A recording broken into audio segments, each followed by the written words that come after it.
Rickshaw driver की भी एक अपनी कहानी है। कौन सी फहाश औरतें इनके साथ बैठती हैं, ज़्यादातर इनको ठगती हैं और चूना लगा जाती हैं। रास्ते में जनाब मुझे एक आंटी मिली।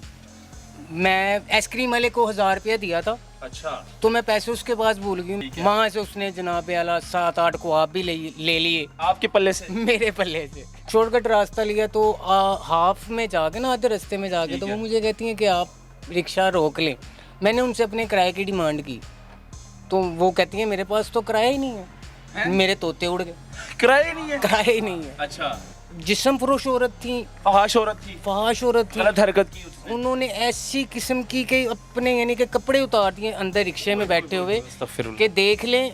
नाज़रीन, रिक्शा ड्राइवर की भी एक अपनी कहानी है। यानी कि ये सुबह 6 बजे निकलते हैं, रात को 8-9 बजे घर वापस आते हैं। लेकिन सारा दिन इनके साथ क्या होता है, कौन सी फहाश औरतें इनके साथ बैठती हैं ज़्यादातर, और इनके साथ इस तरह के वारदात और वाक़ये भी होते हैं जो औरतें इनको ठगती हैं और चूना लगा जाती हैं। सारी हकीकत आज हमें ये बताएगा। नाम इनका जानेंगे और इनसे बात करेंगे कि क्या क्या होता है सारा दिन इनके साथ और कितने अरसे से ये रिक्शा चला रहा है। अस्सलाम वालेकुम जी वालेकुम सलाम। नाम क्या है? जी सोना भट्टी। सोना भट्टी। सोना भट्टी, सुबह कितने बजे निकलते हो, रात को कितने बजे घर वापस जाते जी मैं सुबह तकरीबन 7 बजे निकलता हूँ और रात 11-12 बज जाते हैं आते आते। 11-12 बज जाते हैं। शादी हुई है? जी हाँ, मैं शादीशुदा हूँ। कितने बच्चे हैं? मेरे 3 बच्चे हैं। माशाल्लाह। अच्छा, क्या होता है सारा दिन आप लोगों के साथ? मतलब कि बड़ी कहानियाँ सुनने को मिलती हैं, बड़ी कहानियाँ देखने को मिलती हैं। कुछ ऐसी औरतें भी बैठ जाती हैं आपके साथ जो फहाश औरतें होती हैं, और कुछ ऐसे कहानियाँ भी, जाहिर सी बात है आप लोगों की अपनी कहानियाँ होती हैं। तो कुछ अपनी कहानियाँ ज़रा हमारे साथ शेयर करो, क्या क्या होता है आपके साथ और क्या क्या हुआ है आज तक? जी मैं आपको बताता हूँ कि सारा दिन में कई मजबूर लोग भी होते हैं कि जिनको यानी कि लिफ्ट की ज़रूरत होती है, उनके पास पैसे नहीं होते, तो वो एक सदका जारिया होता है कि अगर किसी से नहीं भी लेंगे तो कोई बात नहीं है।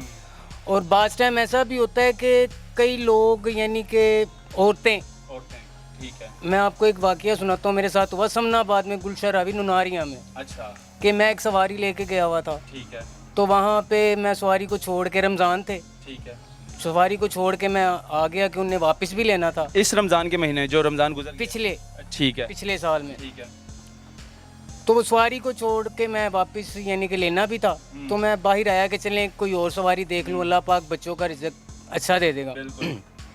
रास्ते में जनाब मुझे एक आंटी मिली, ठीक है, जो कि कर्नेटो खा रही थी। कोनेटो आइसक्रीम? कर्नेटो खा रही थी। अच्छा, बड़ा अच्छा माहौल था उनका। तो उन्होंने मुझे हाथ दिया कि समनाबाद मोड़ पे जाना है, नुनारिया पुल से ठीक है, समनाबाद मोड़ पे जाना है और आना है। ठीक हो, मैंने कहा जी ठीक है। मेरा उनके साथ 250 रुपया किराया तय आ गया। ठीक हो गया। जब रास्ते में गया हूँ तो वो आंटी मेरे साथ क्या करने लग गई, मुझे कहती हैं कि ना, मैं आइसक्रीम वाले को 1000 रुपया दिया था, अच्छा, तो मैं पैसे उसके पास भूल गई। मैंने मुड़ के पीछे देखा, मैंने उन्हें कहा कि आंटी ले लेते हैं, अभी यहीं पे होगा। तो मुझे कहती है नहीं नहीं नहीं, रहने दें, अब रहने दें। अब रहने दें, अब पता नहीं वो कहाँ पे चला गया होगा, ठीक है, तो कोई बात नहीं, मैं आपको किराया दे दूंगी। ठीक है। मैं मुतमईन था कि भी मेरी सवारी हाँ, है, सवारी है, दे देगी, बिल्कुल। कोई बात नहीं है। थोड़ा सा आगे जाती है, मुझे कहती है ये तंदूर आया रोटियों वाला, वहाँ पे रोका। मुझे कहती हैं कि आप ना यहाँ से रोटियाँ ले दें, रोटियां ले दें, रोटियाँ ले दें। ठीक है, मैंने रोटियाँ ले दी, मैंने पैसे भी दे दिए। मैं आपको दे देती हूँ जी। कितनी रोटी है? तकरीबन 8-9 रोटियाँ थी। 8-9 टाइम पे तकरीबन बनी थी वो 150 या 200 बन गई। ठीक है, मैंने ले दी कि यार कोई बात नहीं है, सवारी है, अच्छा खासा इनका रेपुटेशन है, तो ठीक है, ओके। ठीक है, आगे गए, समनाबाद मोड़ पे उमर मार्केट आती है, ठीक है, रुस्तम पार्क की तरफ। वहाँ पे ना यानी कि बारबेक्यू है, ठीक है। वहाँ से उसने जनाब आला 7-8 को आप भी ले लिए आपके पल्ले से? मेरे पल्ले से। आपको कहा है उसने कि पैसे दे दो? पैसे दे दे, मैं आपको दे देती हूँ, घर जाके दे देते? घर जाके दे देती हूँ। अच्छा, ठीक है। तो मैंने कहा ठीक है, कोई बात नहीं, ओके। मैं अपनी तरफ से यानी कि मुतमिन हूँ कि भी मेरी सवारी है, मुझे पैसे दे देगी, देगी। मुझे पैसे दे दो। हमारे साथ दिन में अच्छे वाक़ियात भी होते हैं और ऐसे भी होते हैं। और उन्होंने यानी कि कबाब भी ले लिए। ठीक है, कबाब लेके जब मैंने उन्हें वापस ड्रॉप करना था, घर ड्रॉप किया। ड्रॉप करना था तो रास्ता मैंने दूसरा यूज़ किया। ठीक है। जिस रास्ते से आया था वो रास्ता ज़रा लंबा था, शॉर्टकट लिया मैंने। ठीक है। शॉर्टकट रास्ता लिया तो हाफ में जाके ना, आधे रास्ते में जाके तो वो मुझे कहती हैं कि आप रिक्शा रोक लें, ठीक है, मुझे यहीं पे उतार उतार दें। ठीक है। मैंने कहा ओके ठीक है। मैंने उनसे अपने किराए की डिमांड की। कितना किराया बना था आपका? मेरा 250 रुपया आने जाने का तय हुआ। ठीक, 250 हो गया था आपका तय। ठीक है। तो वो कहती है मेरे पास तो किराया ही नहीं है। मेरे तोते उड़ गए। किराया नहीं है? किराया ही नहीं है। अच्छा। मेरे तोते उड़ गए। तो वो जो कबाब लिए थे वो रोटियां ली? वही बताने लगा, मेरे तोते उड़ के किराया नहीं है। मैंने फिर उन्हें कहा कि चलें, जो मैंने आपको दिए हैं, जो आपने सौदा लिया है वो दे दें, वो तो दे दें, वो तो वापस कर दें मेरी दिन की कमाई। और यकीन करें कि मैं आपको बता नहीं सकता कि उन्होंने मेरे साथ क्या रिया किया होगा। चलें आप क्या किया होगा? उन्होंने अपने यानी कि तौबा नौज़ बिल्लाह, अल्लाह पाक माफ़ करे, मैं भी माँ बहनों वाला हूँ, बेटियों वाला हूँ, वो यानी कि जिस्म फरोश औरत थी, फहाश औरत थी, फहाश औरत थी, गलत हरकत की उसने। उन्होंने ऐसी किस्म की कि अपने यानी कि कपड़े उतार दिए अंदर रिक्शे में बैठे हुए अस्तगफिरुल्लाह। कि देख लें अच्छा। कि मेरे पास पैसे नहीं है। और मैं उस टाइम रमज़ान का महीना था, मैं डूब जाऊं शर्म से, हाँ बिल्कुल कि यार यार कि ये नहीं क्या है, है? कोई बात नहीं है, छोड़ नहीं है कोई बात आपने छोड़ दिए पैसे। लेकिन मजबूरी उसकी मजबूरी थी या वो क्या थी, मुझे आज तक उस बात की समझ नहीं आई। समझ नहीं आई। कोनेटो खा रही थी, करनेटो भी खा रही हैं, कड़े भी पहने हुए हैं, रिंग्स भी पहनी हुई हैं, चेनें भी पहनी ठीक ठाक हुई हैं। लग रही थी। जी हाँ। अच्छी खासी। या फिर वो प्रोफेशनल हो? मैं प्रोफेशनल होगी, हाँ ठीक। आज तक सोचता हूँ। अच्छा, और कैसे वाकयात हुए इसके अलावा? और इसके अलावा यानी कि आप रोड पे यानी कि देखते हैं कि रात को अक्सर ये जो कॉल गर्ल। अच्छा, फहाश कॉल गर्ल की बात करेंगे, फहाश औरतों की। आप रात को भी रिक्शा चलाते होंगे? जी हाँ। कौन कौन से लाहौर में कौन कौन से स्टॉप है जहाँ पर ये फहाश औरतें खड़ी होती हैं और जो चौराहे पे खड़ी? क्योंकि अब रिक्शा ड्राइवर जो होता है ना, एक उनको पता चल जाता है कि यार ये फहाश औरतें, इनका रोज़ाना यही काम है। और आपके साथ बैठी भी होंगी? जी जी बैठती हैं, तो कहाँ कहाँ पे ये पॉइंट है? ये पॉइंट यहाँ अव्वल तो मैं, मेरी जो ज़ातियात पे है वो अव्वल तो मैं ऐसी औरत को बहुत अवॉइड करता हूँ।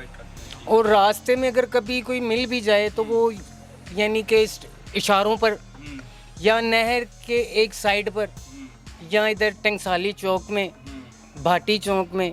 यानी कि पुलिस कुछ नहीं करती, यहाँ पे थाने भी होते हैं। नाज़रीन, ये इसलिए मैं पूछ रहा हूँ इनसे, इस भाई से, कि आप हमारी पुलिस को देख लें, कि पुलिस का निज़ाम देख लें, पुलिस इनके ख़िलाफ़ कोई एक्शन नहीं लेती। ये सिलसिला चलता रहता है। ये रातों को, जैसे ही लाहौर में रात का अंधेरा छा जाता है तो ये सड़कों पे, सिग्नल पे फहाश औरतें निकल आती हैं। इसमें ख्वाजा शराब भी होते हैं और मुख्तलिफ़ किस्म के लड़के भी आजकल जो है ना जिस्म फरोशी का धंधा करते हैं। जवान लड़के होते हैं जो दूसरे शहरों से आए होते हैं, वो मेकअप करके ख्वाजा शराब बन के रोडों पे खड़े हो जाते हैं। हमने बाकायदा प्रोग्राम में बेनकाब भी किया है, दिखाया भी है, पकड़ा भी है उनको। और ये रिक्शा ड्राइवर है, इनको ज़्यादातर पता होता है ऐसी वारदातें, ऐसी चीज़ें इनके साथ होती रहती हैं। अच्छा, कुछ ऐसा वाक़या कभी हुआ हो, किसी लड़की ने आपके साथ, फहाश लड़की ने आपको वर्गला दिया हो और अपने प्लेस पे ले गई हो, या कुछ इस तरह की हरकत हो गई हो? नहीं, ऐसी हुई नहीं, लेकिन कोशिश करती हैं, कोशिश करती हैं रिक्शे वाले को यानी कि अट्रैक्ट करती हैं कि ये हमारे अंडर में आ जाए, कि हम आना जाना फ्री हो जाए। अच्छा, हाँ, ज़्यादातर इस तरह भी होती हैं जो हमारा ऑफिस आना जाना या नंबर ले लेती हैं कि जी आप हमें पिक एंड ड्रॉप कर सकते हैं। लेकिन अल्हम्दुलिल्लाह अल्लाह पाक का करम है कि आज तक मेरा रिज़्क है, मैं अपने बच्चों का रिज़्क कमाने निकला हूँ। अगर आप इस तरह का काम करेंगे तो फिर रिज़्क बंद हो जाएगा। एक दफ़ा मेरे साथ क्या वाक़या हुआ कि मैं जुमेरात का दिन था, तो मैं घर से निकला, स्कूल से मैंने बच्चे लिए, स्कूल से बच्चों को लेके फ्री हुआ, तो मैं एक निकला रोड पे, तो एक बच्ची खड़ी हुई थी। ठीक है। उसकी गोद में एक बच्ची थी, शादीशुदा थी। तो मैंने उससे पूछा बेटा कहाँ जाना है? कहती है अंकल मैं चिंग चिंग का इस तरह इंतज़ार कर रही हूँ। ठीक है। तो मैंने कहा बेटा आप बताएं आपने कहाँ जाना है? मुझे कहती है मैंने माली पुला पेट्रोल पंप पे जाना है। मैंने उसे कहा बैठो। मुझे समझ आ गई कि ये ठीक है फहाश है। नहीं, फहाश नहीं थी, कैटेगरी बता रहे। ठीक है। कि वो बैठी, उसके साथ मेरे 50 रुपये तय हुए, बनता 150 थे। लेकिन मैंने उसका जब हुलिया देखा, उसके हालात देखे कि ये यार किसी माड़े घर की है, ठीक है, लेकिन कमाल खूबसूरत लड़की थी, गरीब घराने की थी, ठीक हो बहुत ही खूबसूरत लड़की थी, मजबूर थी। ठीक हो गया। मैंने उसे बिठा लिया, रास्ते में जाते जाते उसने मुझे अपनी स्टोरी बताई कि मेरी शादी हुई, मेरे सास ससुर तो नहीं है, जेठ और जेठानी मेरा रिश्ता लेने के लिए है। यानी मेरे कि अपनी कहानियां बताना शुरू कर देती हैं लड़कियां ज्यादातर जो पीछे बैठ जी जाती हाँ। हैं। आपके साथ इसलिए शेयर करती हैं कि ये हमारे साथ फ्रैंक हो जाए, फ्रैंक हो जाए, तो आगे कल को भी अगर हमारा आना जाना हो तो आप हमें लिफ्ट दें। जाएं, यानी कि इस तरह की डोरियां इस डालती तरह हैं, की फिर वो जो है ना कहानियाँ बनाती हैं, बनाती हैं, और कई हकीकतन मजबूर भी होती हैं। मजबूर भी और ये जो थी ये तो मजबूर थी, मजबूर थी। ये जेन्युइन ये मजबूर, जो कोनेटो वाला था ये ये मजबूर नहीं, ये प्रोफेशनल। ये प्रोफेशनल थी। नाज़रीन, इस तरह की ये कहानियाँ दिन में इतनी इनको कितनी देखने को मिलती है, क्योंकि ये एक रिक्शा ड्राइवर है और इनका काम ही यही है कि तरह तरह की सवारी को अपने साथ बैठाना। कुछ अच्छी फैमिलियाँ भी इनके साथ बैठती हैं, ज़रूरी बात नहीं है कि इनके साथ वही औरतें ज़्यादातर बैठती हैं और वही फाश औरतें या दूसरी तरह की कैटेगरी की औरतें होती हैं, नहीं, इनके साथ अच्छी फैमिलियाँ भी बैठती हैं, रिस्पेक्ट करने वाली फैमिलियाँ होती हैं। मेरी पक्की सवारियां हैं जो मुझ पे यानी कि बिलीव करती हैं, जिनकी जवान बच्चियां मेरे साथ। अच्छा, ये एक रिक्शा ड्राइवर की कहानी नहीं है, अक्सर रिक्शा ड्राइवर की कहानियाँ यही होती हैं और ज़्यादातर उनके साथ ख़ुद जो इस तरह की औरतें होती हैं ना, फहाश औरतें, वो फ्रैंक होने की कोशिश करती हैं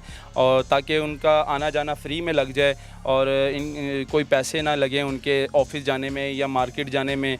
तो इस तरह की वो कहानियाँ डोरियाँ डालती रहती हैं, ड्राइवर के साथ फ्रैंक होने की कोशिश करती रहती हैं। तो ये दिखाना बहुत ज़रूरी था आजकल का मुआशरा क्या है और आजकल का माहौल किस तरह का है। आज इस भाई ने मैं बता दी है कि रिक्शा ड्राइवर की क्या कहानी होती है। दिन में वो घर से निकलता है, रात को वो वापस जाता है। कितना कमा लेते हो इसमें आप? ये हवाई रिज़्क है भाईजान, इसमें मजबूरी भी आ जाती है, कभी काम नहीं भी होता। बच्चे भूखे तो नहीं सोते? अल्हम्दुलिल्लाह, अल्लाह पाक का ये शुक्र है कि उस रब ने वादा किया है बच्चे को भूखे नहीं, कि बच्चे भूखे ना सोएं, नाश्ता करें, रात का खाना खाएं, यही बहुत बड़ी बात होती है। जो हलाल का होता है ना, इतना ही होता है, इससे ज़्यादा नहीं होता कि आपके बच्चे भूखे ना सोएं, आपके बच्चे खाना खा लें आराम से, हक हलाल की। तो यही बहुत बड़ी बात होती है। तो मुझे ये दिखाना बहुत ज़रूरी था, इसको इतना शेयर करें ताकि जो जितने मज़ीद रिक्शा ड्राइवर हैं उन तक ये स्टोरी पहुँचे और जो इस तरह की फहाश औरतें हैं जो रिक्शा ड्राइवरों के साथ कहानियाँ डालती हैं और इस तरह का माहौल क्रिएट करती हैं, उन तक ये स्टोरी पहुँचे ताकि वो भी कुछ सबक हासिल कर सके। इस स्टोरी से मुझे दीजिएगा इजाज़त। अल्लाह हाफिज़।